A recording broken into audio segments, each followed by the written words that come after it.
Iran और America Israel के बीच हुए युद्ध की बात करेंगे तो ये युद्ध अब तेज हो चुका है और अब ये टकराव सिर्फ 3 देशों तक सीमित नहीं है। ईरान ने अपने ऊपर हुए हमले का जवाब ऐसा दिया कि पश्चिम एशिया जल उठा। अरब वर्ल्ड धधक उठा है और मिडिल ईस्ट में युद्ध अब महायुद्ध में बदल गया है। देखिए। To the members of the Islamic Revolutionary Guard, the armed forces, and all of the police, I say tonight that you must lay down your weapons and have complete immunity, or in the alternative, face certain death. Paschim Asia में जंग भीषण होती जा रही है। Israel और America का Iran के खिलाफ युद्ध अब महायुद्ध में बदल गया है। हर जगह बारूद बरस रहा है। युद्ध रोकने की अमेरिका की एक ही शर्त है, ईरान का सरेंडर, टोटल सरेंडर। मगर ईरान है कि उसने ट्रंप को सरप्राइज देना शुरू कर दिया है। साइप्रस पर मिसाइलों की बौछार ईरान के एक युद्ध के बदले 12 वॉर जोन एक्टिव कर दिए हैं। ईरान ने ऑपरेशन फतेह खैबर के नाम से अब तक अमेरिका सैन्य अड्डों को जिन देशों को दहलाया है वो है कुवैत, कतर, संयुक्त अरब अमीरात, बहरीन, जॉर्डन, इराक, सऊदी अरब, सीरिया, ओमान और इनके साथ ही ईरान की मिसाइलों का तांडव इजराइल में भी दिख रहा है। लेकिन ट्रंप को चौंकाते हुए ईरान ने साइप्रस को भी रॉकेट का ट्रेलर दिखा दिया है। 12 देशों में बारूद का बवंडर उठ रहा है। पश्चिम एशिया में तबाही मची है। हर जगह विनाश की तस्वीरें आ रही है। धमाकों में पश्चिम एशिया के कई शहर दहल उठे हैं। ईरान पर हमला हुआ तो पलटवार में ईरान की मिसाइलों की मार भी घातक होती जा रही है। इस बीच ईरान ने ऐलान कर दिया है कि अभी हमलों की असल धार दी जाएगी, मतलब विस्फोट ज्यादा विनाशकारी होंगे। इक़्तिदार व इंसजामी गैर काबिल तसव्वुर हम दर मसऊलीन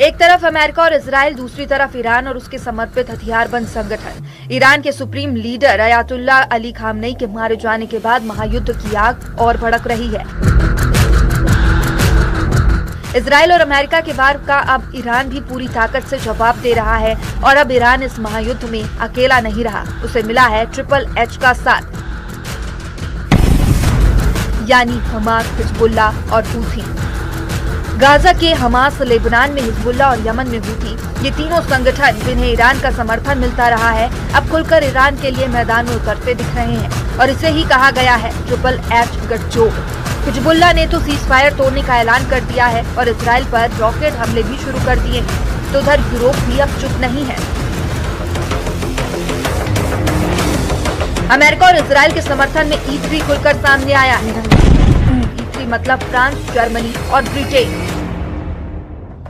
तीनों देशों के संयुक्त बयान जारी कर ईरान के मिसाइल और ड्रोन हमलों की कड़ी निंदा की है। E3 ने साफ कहा कि वो अपने हितों और सहयोगियों की रक्षा के लिए डिफेंसिव एक्शन लेगा। मतलब साफ है कि अब जंग का दायरा और बढ़ सकता है और पूरा मिडिल ईस्ट युद्ध की ज्वाला में घिर सकता है। Bureau report.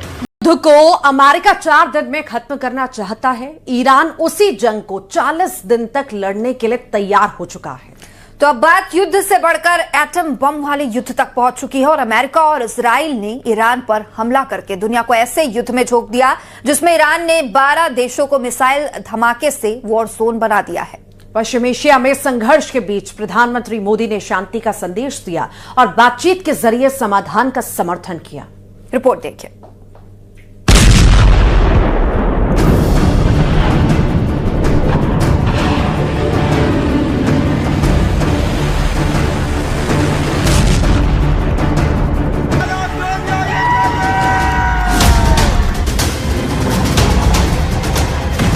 बारूद की गंध, आसमान में ड्रोन, सरहदों पर मिसाइलें। पश्चिम एशिया की जमीन पर जो शुरू हुआ है, क्या वो दुनिया को बड़े युद्ध की ओर ले जाएगा? क्योंकि अमेरिका, इजराइल और ईरान का टकराव अब सिर्फ क्षेत्रीय नहीं बल्कि वैश्विक होता दिख रहा है और पूरा पश्चिम एशिया अब युद्ध की जद में है। पश्चिम एशिया में लगातार बढ़ती संघर्ष पर भारत की भी पैनी नजर है और पीएम मोदी ने भी गंभीर होते हालातों पर चिंता जताई। पीएम मोदी ने एक बार फिर भारत का रुख साफ किया है और भारत को शांति का पक्षधर बताया। पीएम मोदी ने साफ संदेश दिया है कि जहां शांति होगी वहां भारत खड़ा होगा। हम सहमत है कि टेररिज्म, एक्सट्रीमिज्म और रेडिकलाइजेशन दोनों देशों के लिए ही नहीं, पूरी मानवता के लिए साझा और गंभीर चुनौतियां हैं। इनके विरुद्ध हमारा करीबी सहयोग वैश्विक शांति और स्थिरता के लिए अत्यंत महत्वपूर्ण है। पीएम मोदी ने डायलॉग और डिप्लोमेसी के जरिए सभी विवादों के समाधान का समर्थन किया और युद्ध के मैदान में फंसे भारतीयों की सुरक्षा को सर्वोच्च प्राथमिकता बताया। भारत डायलॉग और डिप्लोमेसी के माध्यम से सभी विवादों का समाधान का समर्थन करता है। इस क्षेत्र में मौजूद सभी भारतीय नागरिकों की सुरक्षा के लिए हम सभी देशों के साथ मिलकर काम करते रहेंगे।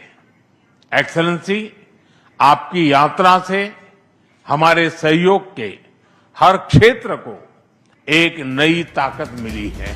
उधर युद्ध के बीच ईरान और दुबई समेत कई जगहों पर फंसे मध्य प्रदेश के नागरिकों को लेकर सीएम डॉक्टर मोहन यादव का बयान सामने आया है। सीएम ने भरोसा दिया कि प्रदेश और केंद्र सरकार लगातार संपर्क में है और किसी भी नागरिक को कोई समस्या नहीं होगी।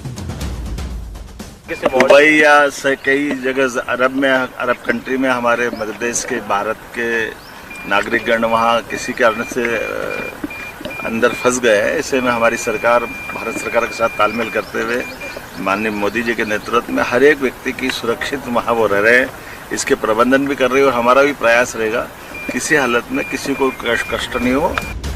पश्चिम एशिया में हालात तेजी से बदल रहे हैं। अरब वर्ल्ड बारूद के ढेर पर बैठा हुआ है। अपने ऊपर हुए हमले के बाद ईरान पर खून सवार है और उसने अमेरिका के दोस्त देशों को निशाना बनाना शुरू कर दिया है। इस बीच हिजबुल्लाह की एंट्री ने इस संघर्ष को और बड़ा बना दिया। अब सवाल यह है कि क्या ये टकराव सीमित रहेगा या बड़े क्षेत्रीय युद्ध में तब्दील होगा। फिलहाल दुनिया की निगाहें पश्चिम एशिया पर टिकी हैं। Bureau report,